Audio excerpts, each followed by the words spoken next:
하나님의 말씀은 에베소서 4장 8절로 14절까지 읽도록 하겠습니다. 8절로 14절까지입니다. 신약성경 313면 시작. 그러므로 이르기를 그가 위로 올라가실 때에 사로잡힌 자를 사로잡고 사람들에게 선물을 주셨다 하였도다. 올라가셨다 하였은즉 땅 아래 곳으로 내리셨던 것이 아니면 무엇이냐. 내리셨던 그가 곧 모든 하늘 위에 오르신 자니 이는 만물을 충만케 하려 하심이니라. 그가 혹은 사도로 혹은 선지자로 혹은 복음 전하는 자로 혹은 목사와 교사로 주셨으니 이는 성도를 온전케 하며 봉사의 일을 하게 하며 그리스도의 몸을 세우려 하심이라. 우리가 다 하나님의 아들을 믿는 것과 아는 일에 하나가 되어 온전한 사람을 이루어 그리스도의 장성한 분량이 충만한 데까지 이르리니 이는 우리가 이제부터 어린아이가 되지 아니하여 사람의 궤술과 간사한 유혹에 빠져 모든 교훈의 풍조에 밀려 요동치 않게 하려 함이라. 아멘.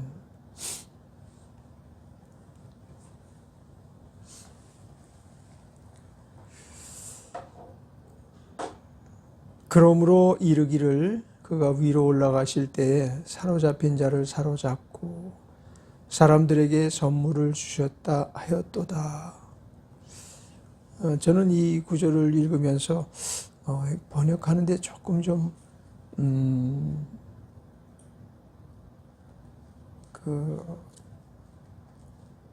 세심한 번역이 필요한 대목이 아닌가 그런 생각을 했던 그런 시간이 있었는데요. 그러므로 이르기를 그가 위로 올라가실 때에 사로잡힌 자를 사로잡고 사람들에게 선물을 주셨다 하였도다. 여기서 말하는 사로잡힌 자를 사로잡고, 이 말은 제가 좀 더 그 원문으로 성경을 한번 찾아 읽어야 되겠다라고 생각했던 그런 대목인데요. 사로잡힌 자를 사로잡고, 이 말을 계속해서 그것만 이렇게 분리해서 그냥 좀 생각해 볼 필요가 있다, 이런 생각이 들더라고요. 사로잡힌 자를 사로잡고, 사로잡힌 자를 사로잡고, 몇 번 이 부분만 반복해서 사로잡힌 자를 사로잡고, 하나님 앞에 그 예수님께 사로잡힌 자가, 사로잡혔다라는 뉘앙스가 우리는 조금 좀 좋지 않은 뉘앙스로 이렇게 많이 들려요. 예를 들어서 뭐 도박에 사로잡혔다든지, 또 마약에 사로잡혀, 또 범죄에 사로잡힌 사람, 마귀에 사로잡힌 사람, 이런 쪽으로만 생각해 볼 때에는 사로잡혔다라는 언어의 뉘앙스가 전달되는 그런 폼이 그다지 좋게 느껴지지 않았는데, 그 앞에 진짜 주어격, 완전한 주어격, 그 모든 만물의 주어격 되시는 하나님을 그 앞에 대입을 시키니까 하나님께 사로잡힌 자, 얼마나 아름다운 말인가, 얼마나 아름다운 언어인가, 그런 생각이 들더라고요. 우리가 지금 덜 사로잡혀 있다 라고 생각할 때, 예를 들어서 도박에 사로잡힌 자, 그러면은 빨리 벗어나야 될, 그리고 그대로 살았다가는 멸망하고 패망하고 모든 가산을 다 잃어버릴 사람이다, 이런 생각이 들지만, 또 마귀에 사로잡혔다 그러면 아주 더 악랄한 사람이 되는 거죠. 더 잔인하고 더 극악무도한 일을 아무런 죄지받지 않고서 집행할 수 있는 그런 모진 사람이 되어버리거든요. 그런데 하나님께 사로잡히면 양상이 확 달라지는 거예요. 하나님께 사로잡히면 그간의 우리의 정쟁거리였던 이 부분 때문에 나는 너무나 정말 답답하고 이 부분이 내게서 나오는 게 너무 수치스러워. 이런 일들이 왜 내게서 자꾸만 이렇게 분출되는 거야? 나는 원하지 않는데 왜 이런 일들이 자꾸만 이렇게 내 인생을 자꾸만 어렵게 만들지? 이런 일들이 생기는데 그 앞에 하나님께 사로잡히고 난 다음에 우리의 삶의 양상이 아주 180도 다른 모습으로 드러내는 것입니다. 언어가 하나님께 사로잡힌 자의 언어가 달라지듯이 또 행실이 달라지는 거죠. 삶의 목표가 달라지는 거고 삶의 가치가 달라지는 거예요. 그래서 우리는 사람은 무엇에 사로잡혀 있는가에 따라서 완전히 신분 자체가 달라지고 그의 품격이 달라지고 행동거지가 달라지고 인생 결론이 달라지는 것입니다. 그래서 우리 인생 결론은 하나님께 사로잡혀서 오늘 본문에서 그가 위로 올라가실 때 사로잡힌 자를 사로잡는다. 사로잡혀 살았던 사람을 사로잡고 올라가시는 거예요. 그러니까 아주 굉장히 강력한 표현이죠. 그죠? 우리가 사로잡혔다라는 표현도 강력한 표현이고 예수님도 강력한 삶을 산 사람들을 아주 놓치지 않고 완벽하게 마치 그물에 완벽하게 담아서 데리고 올라가시는 것처럼 어디로 간다고요? 만약에 지옥으로 그렇게 끌려간다면 그 인생은 결론이 아주 참담한 결론을 맞이하는 건데 어디로 올라갑니까? 천국으로 올라간다. 그래서 그 앞에 천국으로 지금 사로잡혀 가고 있다라고 하면 그 인생은 아주 가장 성공적인 삶을 산 사람이라고 이렇게 말할 수가 있다라는 거죠. 그래서 이 한글은 참 대단한 표현력을 가지고 있는 것 같아요. 같은 그 문자인데도 불구하고 이렇게 양상을 다르게 적용시킬 수가 있고 또 세심하게 그 표현, 어떤 형태를 표현할 수 있는 것은 유일한 게 문자적으로 유일한 그런 특성을 가진 게 한글이라는 것이 세계적으로 지금 자꾸 밝혀져서 한글의 우수성이 전 세계적으로 이제 인정이 되어가는 그런 과정이라고 그러죠. 그래서 우리나라가 아닌 나라에서 한글을 국어로 사용하는 나라가 생겼어요.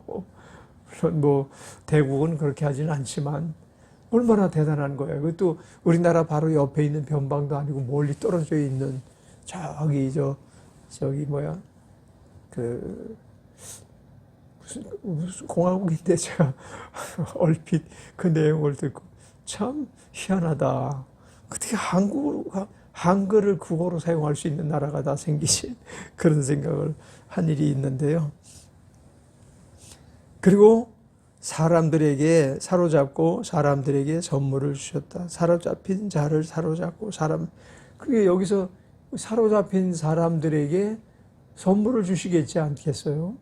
뭐 세상에서 세상 유혹을 따라 살아가는 사람들, 죄와 얽매인 그 육신의 간섭을 따라 살아갔던 그 사람들에게 무슨 선물을 주겠어요? 심판해서 지옥으로 보낼 수밖에 없는 거죠. 우리는 그러므로 어찌해서든지 하나님 앞에 사로잡힌 자, 말씀에 사로잡힌 자, 성령에 사로잡힌 자, 그리고 예수의 사명에 사로잡힌 자, 우리에게 주신 소명을 따라 살아갈 수 있는 자가 되기를 바랍니다. 올라가셨다 하였은즉 땅 아래 곳으로 내리셨던 것이 아니면 무엇이냐. 예수님의 실상을 말씀하시는 거죠. 예수님께서 본래 땅에서 위로 올라가신 분이 아니고 하늘에서 내려오신 분이었는데 이제 다시 복귀하셨다. 복귀하셨는데 사망을 지나서 우리 인간들의 부활의 첫 열매가 되셔가지고 다시 살아나신 거예요. 그거는 인간을 화학적으로 이렇게 이해를 해도 그렇고 또 인간적으로 너무나 인간적인 그 학문에 얽매인 사람들은 도무지 이해할 수 없는, 그죠? 철학이나 학문이나 의학이나 이런 것 가지고, 과학이나 이런 것 가지고는 이해할 수 없는 것이기 때문에 사람들이 우리의 부활 사상을 인정하지 못하지만, 그러나 그분이 내려오신 것도 의학적으로나 과학적으로나 무슨 뭐 화학적으로나 도무지 사람들이 인정할 수 없기 때문에 어떻게 사람으로 위대한 선생으로 예수님을 사시다가 돌아가셨으면 여기까지는 인정을 해요. 그러지만은 하나님의 아들 되셨음에도 불구하고 성령으로 잉태하여 사람의 몸을 가지고 33년간 사셨다가 십자가에서 죽임을 당하셨고 또한 사흘 만에 다시 살아나시고 그것을 제자들에게 친히 몸소 증거로 여러 날 보이시다가 다시금 올라가셨다라는 그 내용을 세상 사람들은 인정을 못하는 거예요. 특히 지식이 많은 무신론자들은, 지식이 많은 범신론자들은 이해를 못해요.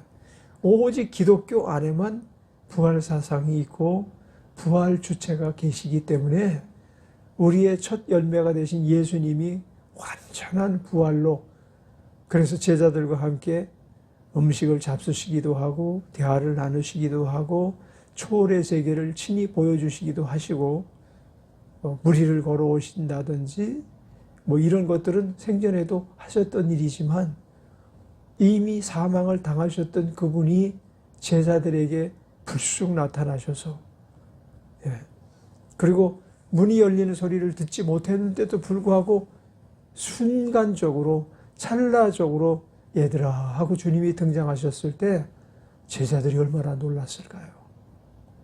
제자들이 얼마나 이 소름이 돋는 하나님의 현재성, 하나님의 임재를 느꼈을까요? 그건 인간의 이치를 뛰어넘고 학문의 이치를 뛰어넘는 사건이었기에 그냥 인간적으로 살아가고 싶은 사람들은 이해할 수 없는 거죠. 그러나 우리는 이 사실을 절대적으로 믿습니다. 그분이 초림하신 것과 그분이 부활승천하신 것과 또다시 오셔서 자기의 선물을 받은 자들, 이 땅에서 이미 무덤 속에서 장사 지낸 바 되었던 자들이나 또 현재적으로 살아있는 자들을 그 선물을 확인하신 다음에 다시금 데리고 사로잡아 가실 날들이 멀지 않음을 인하여 우리는 감사합니다. 그러니 이것을 세상 사람들이 믿는다고 한다면 미쳤다, 이렇게까지도 표현을 하는 것입니다. 우리는 사로잡히되 아주 미친 사람처럼 사로잡히게 되기를 바랍니다. 그것이 우리의 소원이 되어야 될 줄 믿습니다. 자, 이제 그리고 그 예수님에 대해서 좀 더 구체적으로 설명하는 내용이 에베소 4장 10절에 내리셨던 그가 곧 모든 하늘 위에 오르신 자니 이는 만물을 충만케 하려 하심이니라. 자, 그분이 하늘로 올라가셨는데 그냥 이 땅에서 초림적 사역, 다시 말하면 십자가에서 몸짓고 죽으시고 그리고 인간을 죄에서 구속하시고 우리 형편을 사망에서 생명으로 옮겨 놓으신 그 사건을 뭐라고 표현하는가 하면 이는 만물을 충만케 하려 하심이라. 만물이요, 예수님이 오시기 전에는 정말 괴로움에 떨고 있었어요. 식물이건 동물이건 인간이건 모두가 다 소망 없이 살아왔던 존재들이에요. 그들은 한번 태어나면 언젠가 죽을 날을 소망 없이 기다리고 있다가 죽으면 한 줌의 재가 되는 줄 알고 흙이 되는 줄 알고 그냥 당연히 땅속에 묻혔지만 가끔 우리나라에서도 그 미라들이 발견이 돼요. 시신 상태가 아주 완전히 잘 형태 보존이 되지는 못했지만 그래도 이렇게 보면은 그 화학적 요소가 다 파괴되지 않고 흙으로 동화되지 않은 인간의 본래의 모습을 한 40, 50% 지니고 있는 모습으로 발견이 되거든요. 근데 우리 이 사람들은 다 죽은 다음에 귀신이 되든 무엇이 되든 영원히 죽지 않는다는 불멸의 사상을 누구나가 다 가지고 있었던 거죠. 그게 소원이지 소망은 아니에요. 소망의 수준에 이르진 않았어요. 이렇게 될 거야 라는 소원, 이렇게 됐으면 좋겠어 라는 소원. 그래서 다시 살아나면 그냥 옛날 모습, 그대로 살아날 수 있지 않을까 해가지고 매장을 보면 썩지 않게 하려고 하는 풍습들도 있고 그랬잖아요. 그런데 이 사상이 아주 그 성경 안에도 등장하는 적극적인 나라 안에서 있었는데 그 이집트죠, 이집트. 이집트의 피라밋은 그 왕을 거기다가 이제 매장한 그것을 기념해서 이제 그처럼 그가 불멸의 사람이고 언젠가 살아날 것이라 생각해가지고 속에 잘 썩는 내장이나 이런 것들은 미리 꺼내서 항아리 같은 데다가 잘 방부제 섞어가지고 담아놓고 썩지 말라고.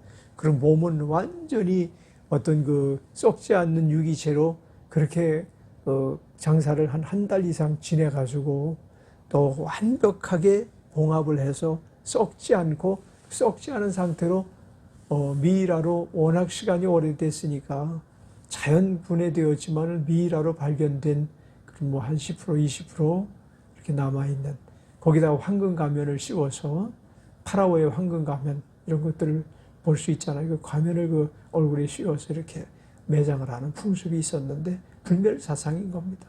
그런데 이것은 충만의 상태가 아니에요. 우리 그리스도 안에만 불멸 사상까지도 아주 충만하게 채워주신 분이 예수 그리스도이신 것입니다.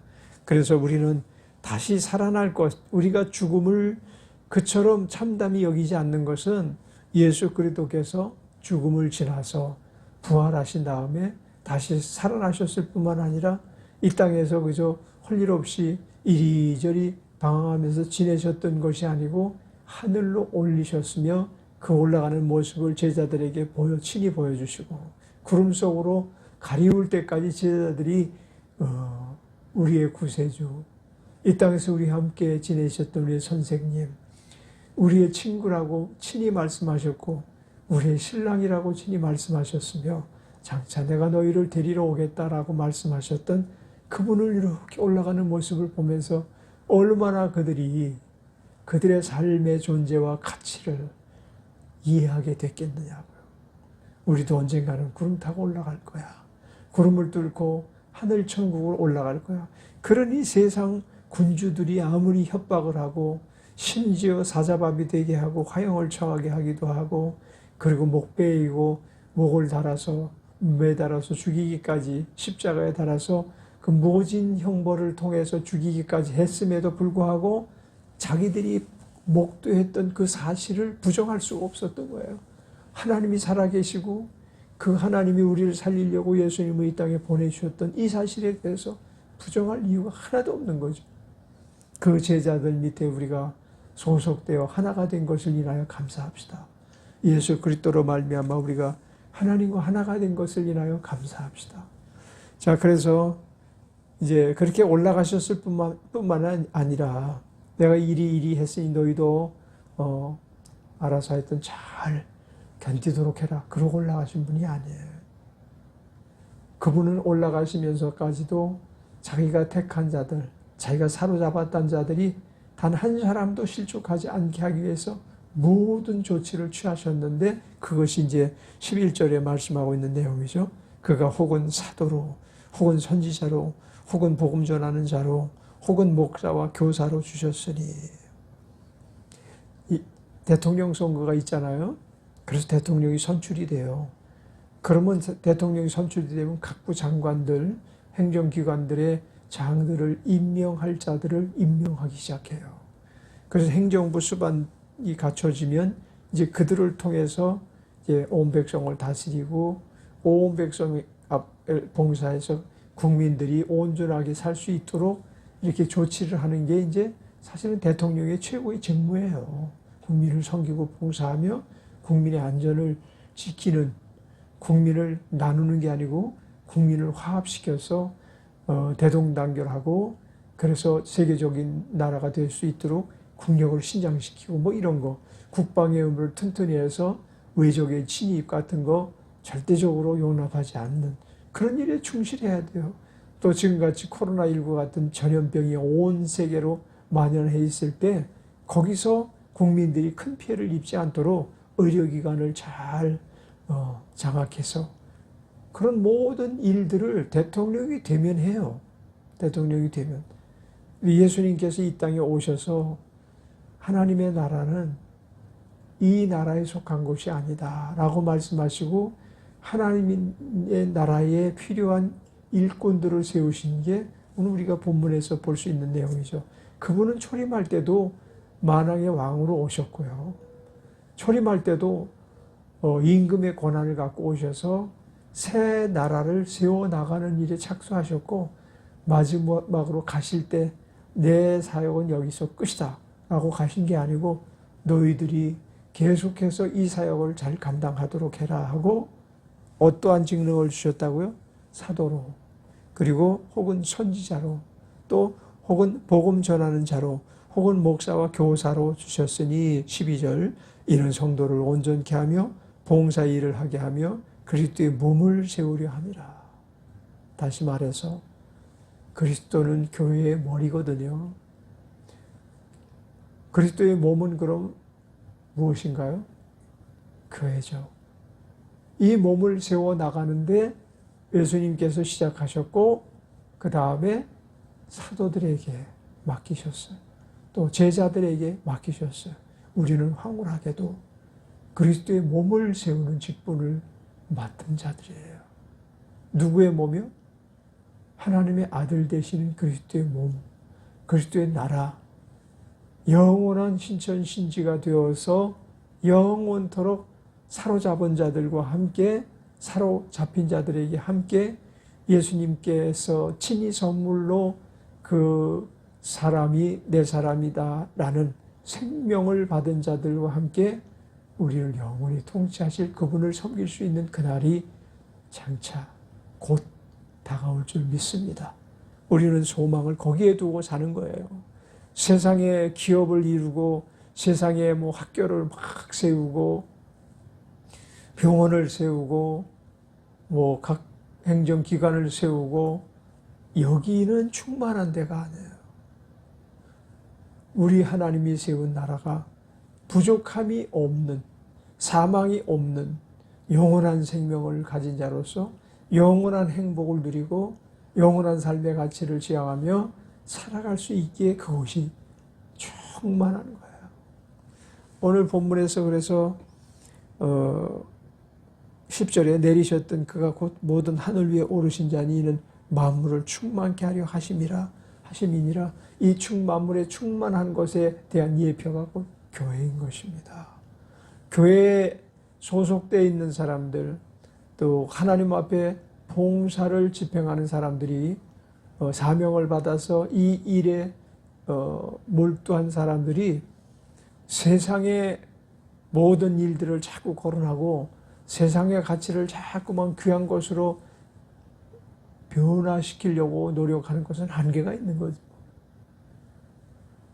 물론 병원을 짓고 학교를 짓고 이런 것들이 선교사들 우리나라에 와서 바른 사역을 감당한 거예요.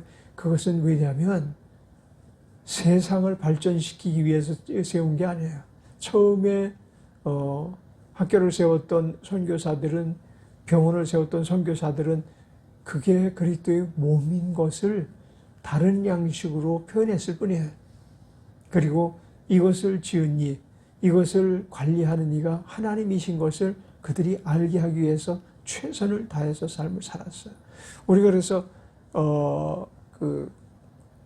다른 어떤 종교처럼 구도를 하기 위해서 속세를 떠나서 어떤 초월한 삶을 살기 위해서 막 몸부림치고 노력하는 사람이 아니라 세상에 나와서 복음 전파자로서 복음을 전파하되 말씀을 선포하는 것뿐만이 아니고 복음 전파하기 위해서 가가지고 선교사들이 가서 오직 성경만 들고 막 외치면 어떻게 되죠? 그건 뭐 바로 원주민에 의해서 피격 대상이 되는 거예요.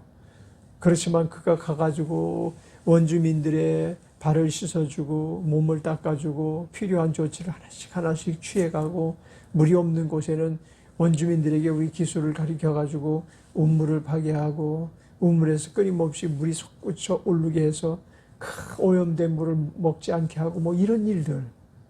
선교사라고 하면 가가지고 동네 곳곳 다니며 외치면서 예수님이 우리의 구세주입니다, 왕이십니다 하고 선포하는 이 사역이 주 사역일 뿐만 아니라 그 일에 대한 보조사역이 있는 거죠.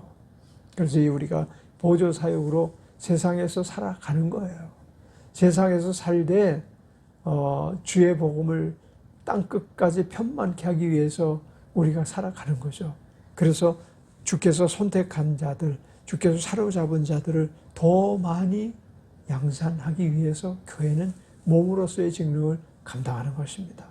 우리가 먼저 사로잡혀야 되겠고, 또 우리로 말미암아 우리를 만난 자들이 정말 하나님께 사로잡힌 자가 되게 힘쓰고 애쓰는 우리 모두가 되기를 주의 이름으로 축원합니다. 기도하겠습니다. 은혜로우신 하나님 아버지, 정말 우리는 얼마나 주께 사로잡혀 있고 얼마나 하나님 나라에 사로잡힌 꿈을 갖고 살고 있는지, 우리가 당도할, 우리가 도착할 천국의 모습에 얼마나 우리는 소망을 걸고 살아가고 있는지 늘 돌이켜보면서 하나님의 나라에 소속된 자로서, 군사로서, 또한 섬기는 자로서, 종으로서, 예수님의 제자로서의 삶을 충분히 감당할 수 있게 사로잡힌 자들 되게 하여 주옵소서.